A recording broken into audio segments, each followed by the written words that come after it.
Actor Charles Dale is on a journey into his family's history in Wales. Brought up in Tenby, Charles's voyage starts in Pembrokeshire. I'm looking forward to getting the answers to some questions that have intrigued me for several years. Charles rose to fame in Coronation Street and is currently in the nation's favourite hospital drama Casualty as Big Mac the Porter. I'm very interested in finding out about my grandfather, who served in the First World War as a very young man, which I know, but that's about the size of it. That's about all I know, really. So I'm really looking forward to it. Later in Coming Home, Charles discovers some new ancestors. Hello, sir. What do you do with the money? Where's it gone? Searches for a man who disappeared. These are the first of the battens that we found in the Dale closet. And wonders who he's related to. All I'm saying is, my Uncle Hugh had the best afro I've ever seen on a white man. Charles's journey starts in South Pembrokeshire, in the seaside parish of Llanstadwell. I never knew I had any relatives in this neck of the woods. But Charles is in for a surprise when he meets genealogist Mike Churchill-Jones. Would you like to take a seat? Yes, definitely. The tree. I've been researching your family tree, and I'd like to start down here with you, Charles Thornton Dale, born in Tenby, to Lawrence Arthur Dale and Edith Marion Hall. Yeah. Now, your mother gives you your Welsh roots. Yeah. She was born to Thomas Edward Hall and Beatrice Mary John. Yeah.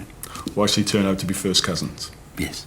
I knew they were first cousins, which at the time I suppose was quite something, but obviously it was legal, otherwise it would never have happened.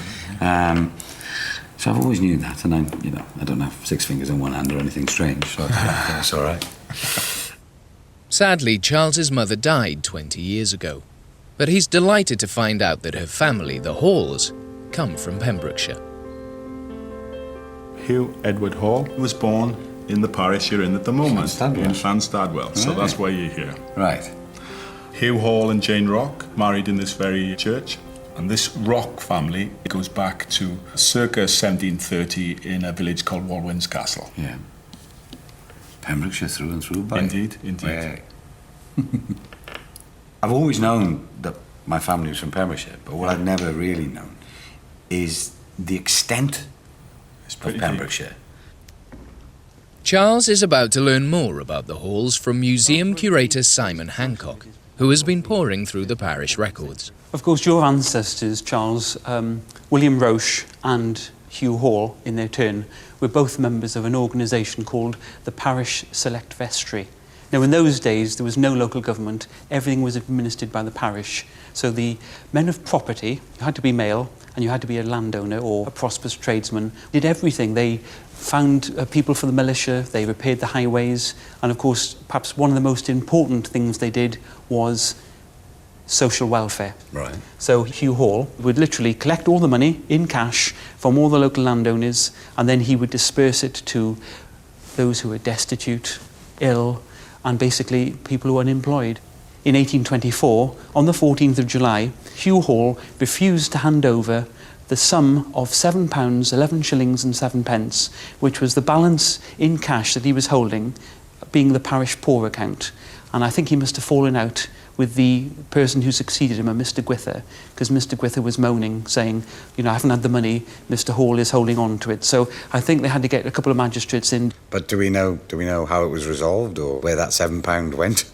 I think the £7 was probably soon returned to the parish treasurer, because the minutes make no more reference to it. So Hugh Hall was a rich man of standing in the parish. But this is one that I'm sure will be of great interest to you, Charles. Says Mary. Jane Hall. Right. And of course, Hugh was her husband. Outlived it by 10 years, and he died in 1853. And of course, he lived to the ripe old age of 82.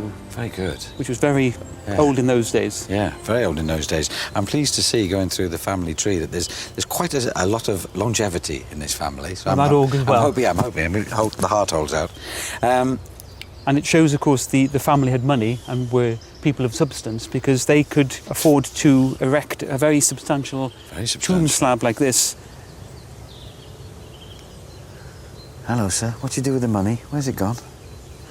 I never really thought that my ancestors would have been anything other than little farmers, things like that, possibly. So to know he was sort of running the parish is it's very interesting. It's quite something. We have two cliched versions of landowners, don't we? We have the benevolent, looking after the poor people, giving out alms, and then you have the money-grabbing, get off my land kind of landowner. So I never know. And also, you know, in the story of Hugh Hall at the moment, there appears to be possibilities for two types of people. Charles is now going to learn about the Dales, his father's side of the family. Your father was born in 1928, and he was born to Eric Sidney Charles Dale and Alice Mabel Wiggin. Charles's grandfather, Eric, was the son of Sidney Alfred Dale. Sidney Alfred Dale is quite elusive to me at the moment. He gives us his father's name of Samuel Stephen Dale, but that's all I have at the moment. Right. While the trail runs cold on Sidney Alfred Dale, Charles learns about another paternal ancestor. Now, William Fletcher Roberts was a surgeon. Huh? And he was married 1, 2, 3, which is your direct line, Yeah. Eliza, 4 times. Good boy. Yeah. I'm loving this boy already. I mean, he's fantastic. He's married 4 times.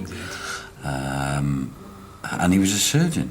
Charles is delighted to learn that his great-great-great-grandfather was a hit with the ladies and an apothecary surgeon. Dr. Alan Withy has been dissecting the records. William Fletcher Roberts is a surgeon apothecary in the 19th century, and he's what we would today think of as a general practitioner, GP. They'll minister sort of running repairs, things like lancing boils, sometimes pulling teeth. They'll do minor operations, but this is before anaesthetics and antiseptics. An interesting character who's been married 4 times, and his 4th wife survives him. William Fletcher Roberts, in his time as a doctor, actually has 3 partnerships, and actually has 3 partnerships dissolved. And a letter I have for you to read here relating to a defamation case might help us shed some light on what William Fletcher Roberts was like to work with. Right. Eminent surgeon George Moore has clearly fallen out with his junior partner and accuses him of acting above his station. May 1832. Sir, for some considerable length of time past, I, i.e. George Moore, have understood that you have been in the habit of giving yourself very unjustifiable airs on my subject. I now warn you to be careful in the extreme how you meddle with me. Otherwise my horsewhip shall teach you fondness, if not the manners of a gentleman. Waiting your wishes, I remain yours, etc., George Moore. So he's not a happy bunny. No, a partnership gone sour there, and it does seem that William has outstayed his welcome in the partnership and might help us shed light on the reasons why 2 other partnerships as well as this one were dissolved. And according to this letter, he was a name-dropping arse, really. It does seem that he was what my other grandfather used to call fly. He was a bit fly, a bit up himself, and not averse to a bit of self-promotion. While Charles has been learning about the wayward doctor, genealogist Mike Churchill-Jones has been pursuing the trail of the mysterious Sidney Alfred Dale. Do you recall from our earlier tree reading, I was telling you about your great-grandfather? Yes, Sidney Alfred Dale. Yes, Bit of an elusive Sidney. man. This is his marriage certificate in 1895 to Evelyn Breakspear. Sidney Alfred Dale, age 22, bachelor, pianoforte, tuner, family history, carriage proprietor. Indeed. That was his father. So he's basically elusive, and I've realised why. He's changed his name. Ah.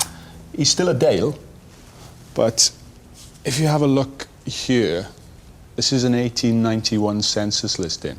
The guy at the top is Samuel. There's a man there called Abel Dale. Ooh. He's 16 years old and he's a... Pianoforte tuner. Okay. Ah. So that's him. He was born in 1875. Right. So he's lied about his year of birth on the marriage certificate. So why did he change his name and lie about his age? Couldn't tell you at all. He's a bit dodgy, obviously, Sydney. I'm quite liking him already. Good. And he was a piano tuner. He was indeed. As was my grandfather, as was my father. Indeed. He's married Evelyn in 1895. Right. They've had 2 children, your grandfather Eric and his sister Doris. And sometime before 1901, he's left his wife and his 2 children. Mike Churchill Jones has been talking to the family, and a letter has come to light. So he's changed his name, and now he's done a runner from his missus. He's done a runner from missus. Good, right, okay. And what we have here is this transcribed letter that Evelyn wrote to Sid. Dear Sid, why, when you do not want me, should ask me to return? And why this cruelty I cannot imagine. You could refuse this woman, whom you say is a terror and a devil. She has no claim on you. And don't prevaricate. That's a family trait. I have not refused to return. I asked what was only reasonable for time. I have told you, and I tell you again for the last time, that I will not divorce you. Go, girl.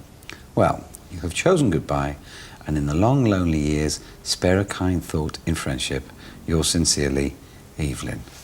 Oh, bless her. He's run off with someone else. He has.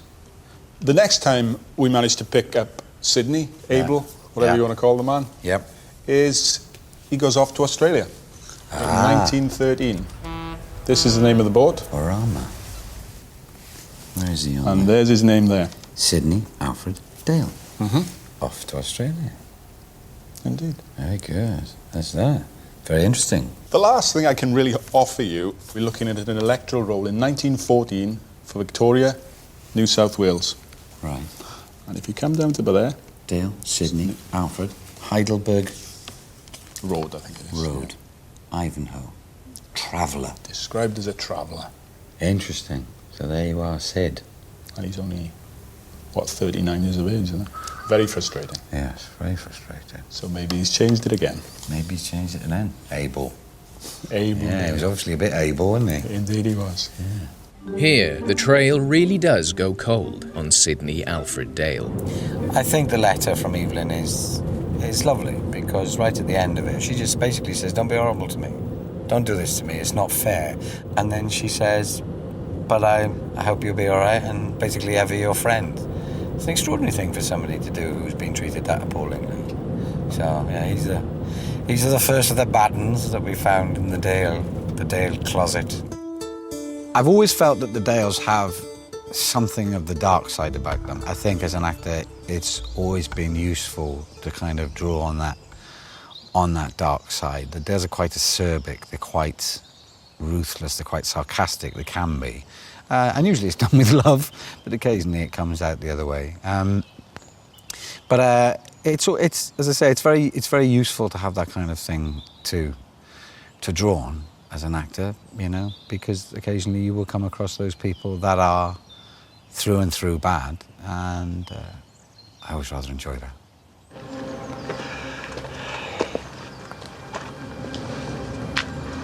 Smashing.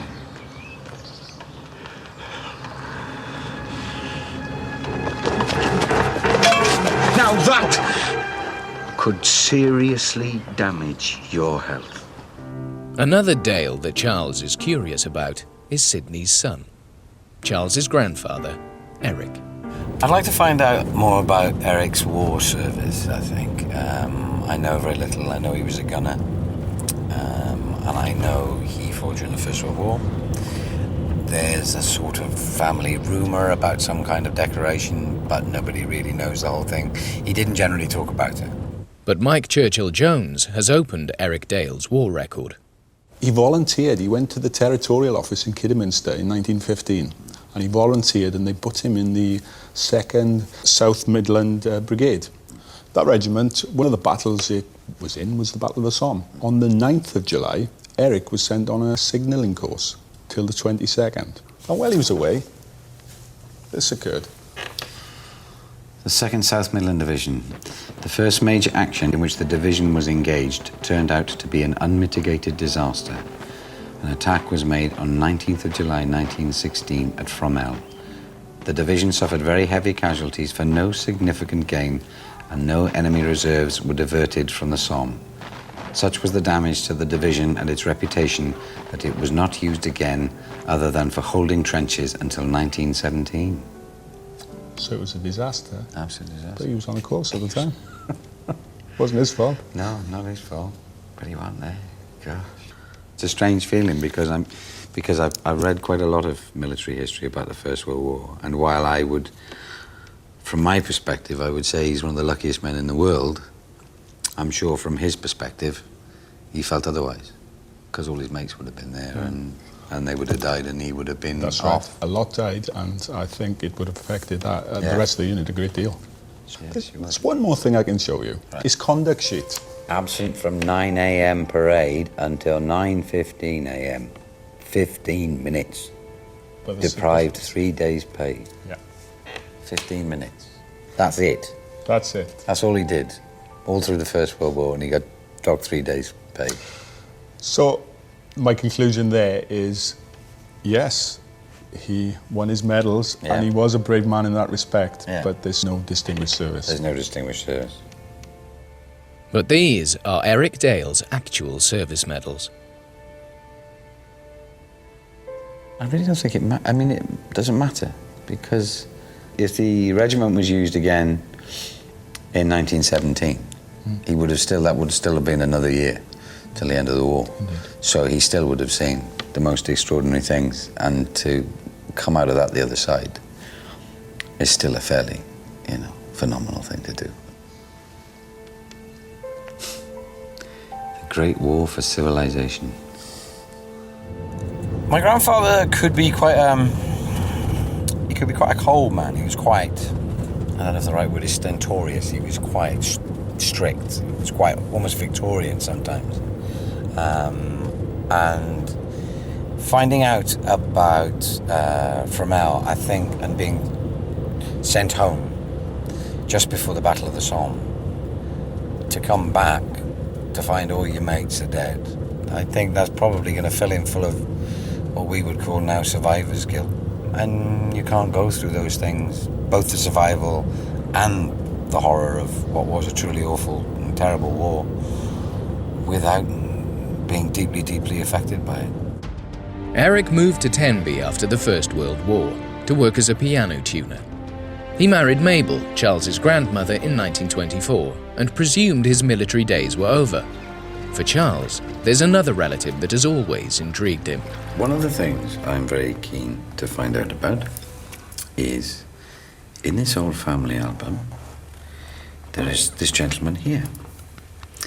And we need to find out whether he was a visitor or a member of the family. And I don't know, but all I'm saying is, my Uncle Hugh had the best afro I've ever seen on a white man. So, If genealogy can't make the connection, there may be something that can. DNA. This tiny sample will be enough to identify Charles's ancestry. It's sent to Oxford University for analysis. This swab can reveal Charles's exact ancestral makeup.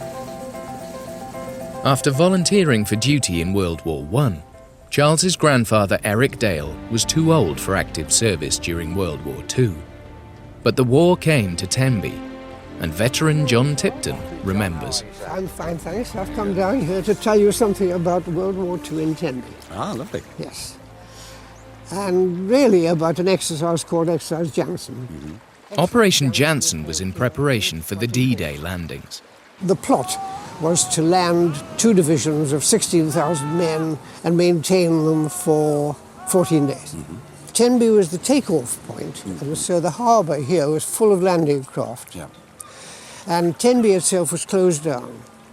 There was censorship of mail, and nobody was allowed in and out. While all this excitement was going on, your grandfather was in the Home Guard. And what did the Home Guard do? For example, one of the things they did was to make little attacks on the troops that were on the beaches, merely to keep them alert. And I think the Home Guard probably did quite a few things to do with the organisation of this closed-down, secretive Tenby. Yeah.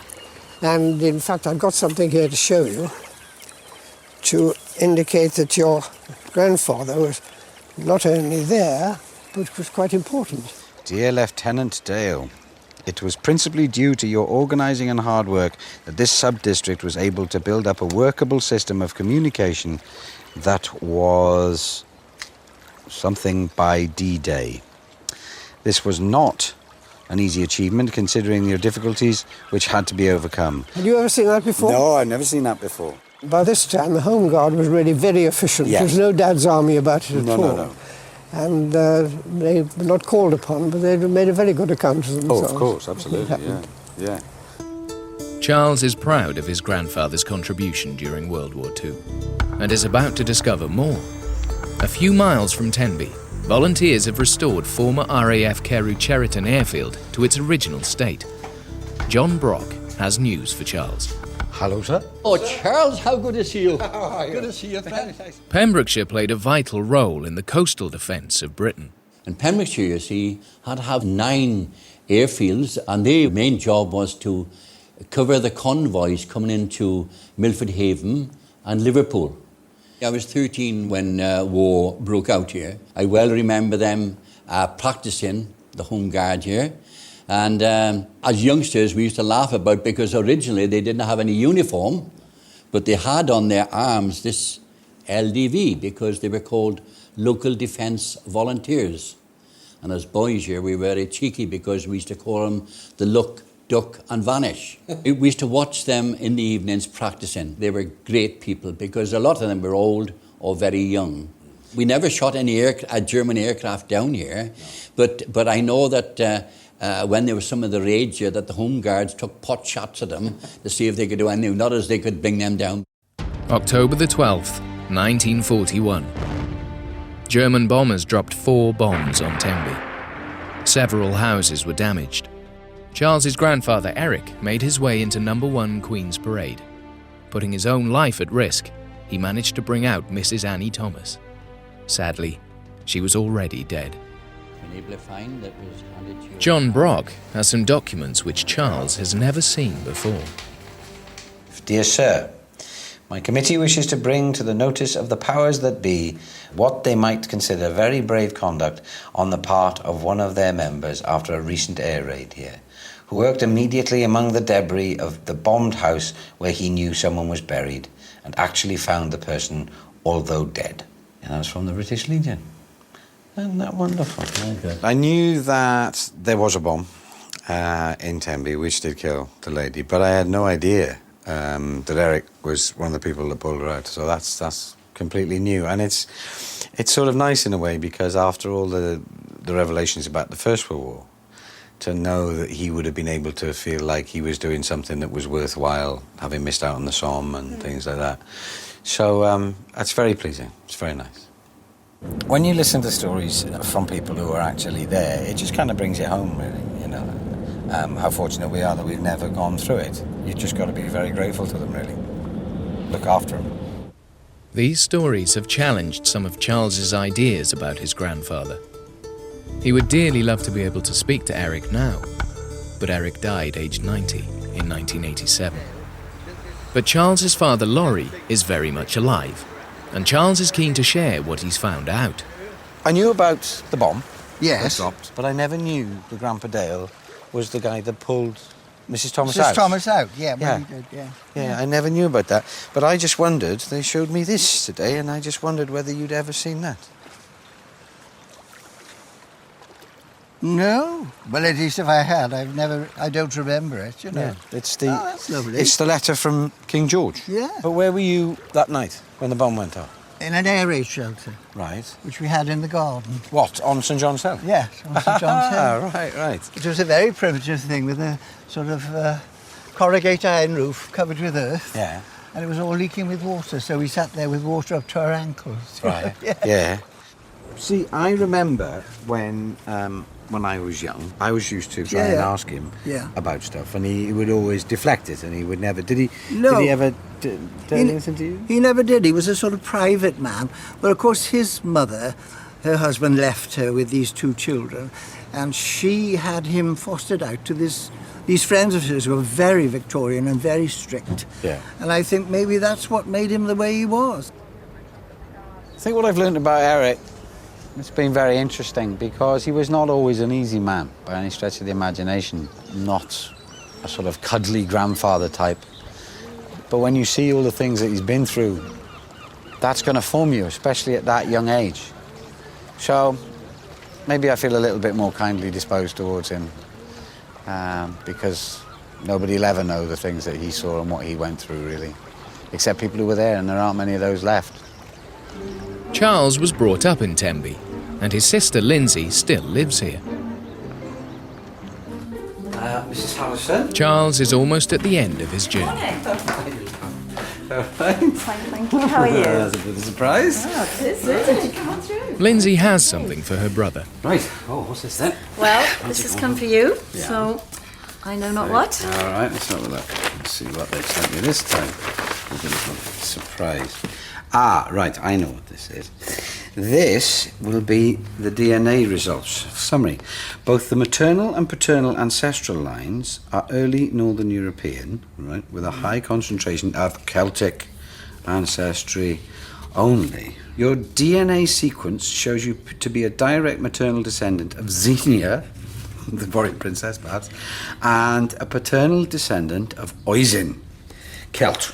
So Celts, with a bit of Norse Viking. Okay. Was it? Yeah, a little bit of Norse Viking, and a little bit of Anglo-Saxon. 95.9% Celt, which sadly removes any connection to this gentleman here. There are people in the album who are famous and nothing to do with the family. So it's possible this gentleman might have been a visiting preacher. And in those days, pastors were sort of quite famous people, weren't they? Thought of, Yeah. Brilliant. All right, there we are. Oh, well. So we're Vikings, Liz, More to but find very out. Welsh Vikings. Yeah, well, that's good to know. While I'm very happy to be related to a warrior princess, and I think I'd look very fetching in buckskin, no, I'd seriously, I'm very pleased. I'm pure Celt, which is great. And I've always liked that, with a bit of Viking thrown in, which perhaps explains some of my drinking habits in the past. With his journey over, how does Charles feel about coming home? I'm always glad when I come home. I've made some of the best decisions in my life, sat on this rock. It's a place where I can come and have a bit of peace and quiet to think. How does he feel about his Welsh ancestry? I hear people say that they're proud to be Welsh. Well, to me that's like saying I'm proud to be a man. I am Welsh. There's nothing I would change about that. I love what Welshness gives me. My passion, my fire, my lyricism. Just everything I am, and those are all fantastic Welsh qualities. I'm really pleased to see that solid Pembrokeshire line going back through and down. Because that's what I am. I'm a Pembrokeshire boy, that's all I'll say. Pembrokeshire through and through, boy. And Coming Home returns to BBC One Wales in the new year. Next, Max Boyce returns to Treorchy.